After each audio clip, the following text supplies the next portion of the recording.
Klein begins remembering. Heavy rainfall. Wind sliding through alleyways like something searching. Distant Calliope music barely audible beneath it all. The rain didn't let up. It waited. Klein walked beneath a canopy of gaslight and grime, one hand buried in his coat, the other wrapped loosely around a matchbook he hadn't lit. The cigarette in his mouth was unlit, untouched, but grounded him.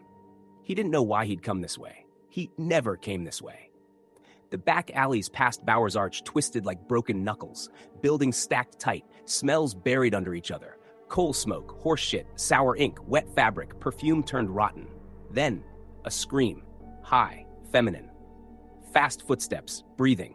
Something chasing, but not touching the ground. She hit him like a ghost.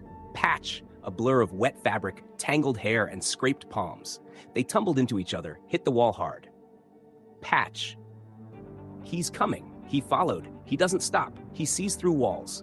Klein pulled her behind him, hand instinctively brushing the grip of the revolver under his coat. Who? But he knew. Laughter. Distant but echoing from every direction. It wasn't laughter. It was the sound of something remembering how to be a person. Klein stepped forward. The Joker stood just outside the fog line. Porcelain mask, spiral over one eye. No holes, no expression. He stood like he'd always been there.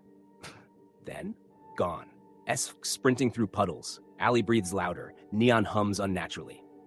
They ran. Patch guided him like she remembered the layout of a town that shouldn't exist. Down twisted corridors, through a fence that was rusted in the shape of a face. Finally, Klein's apartment door slammed shut behind them. Locks clicked, windows shut, curtains drawn. Patch collapsed against the wall, gasping, eyes wide and glassy. Soft ticking. Room holds its breath. He stood above her, watching as she unbuttoned the outer layer of her coat and drew out a thick leather-bound book. No title, no author, just an embossed spiral burned so deep into the leather it gleamed like a wound. She placed it on the desk. Alongside it, a shard of porcelain, spiral scarred, still warm. Where did you get this? Patch. Before I ran. I took it from their circle. They never locked anything. They wanted us to look. They fed us dreams like sugar cubes, told us we'd be eternal. She turned her back and lifted her soaked hair. Beneath the collar of her blouse, fused into the base of her neck, sat a black gem. It pulsed, not with light, with rhythm. Is it part of you?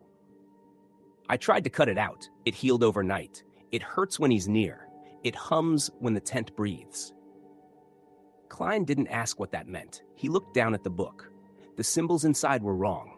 Too angular to be cursive. Too fluid to be structured. They flowed like muscle and meant something even if you didn't understand the words. He flipped to a dog-eared page. Found a name scrawled in red, Patch. Above it, a list of symbols he didn't recognize. Below, witness class. Dream bearer, recovered actor, status unfinalized. Klein, recovered. From what? Sharp thud from behind the wall. No one moved. Patch sat now, her legs pulled tight to her chest. She was looking at him strangely, like she remembered something he didn't. We were neighbors once, when I was little. Klein blinked. Time cracked.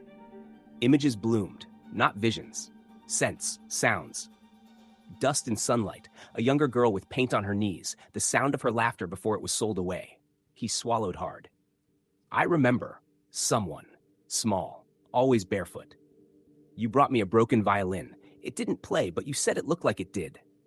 Silence fell between them, not warm, not cold, just suspended. A creak from the mirror. Klein turned, his own reflection looked back. Behind it, a figure, porcelain, grinning. The Joker, watching. He spun, gun half drawn, nothing. Patch screamed. The mirror shattered inward, glass in a spiral around their feet, and resting atop it, a gift box, wrapped in striped paper, sealed with wax.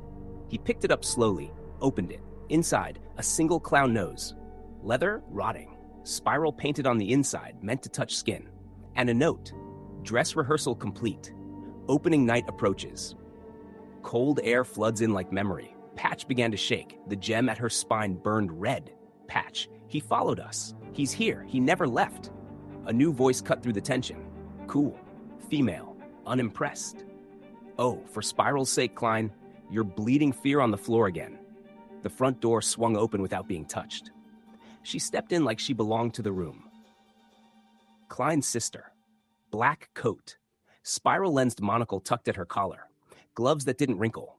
A smile that promised she could dismantle you in 7 moves and still have time for tea. She walked past the broken mirror, knelt beside Patch, pressed 2 fingers to her pulse, and gave a satisfied nod. Sister. She's intact. Shame. I had bets. What are you doing here?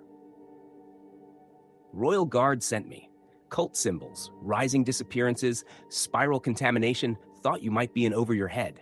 She stood. Sister. Also, I missed you. Patch looked between them like she'd just walked into someone else's dream.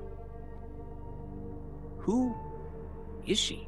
Klein looked at her, exhaled, and rubbed a spot just beneath his left eye, an old tick.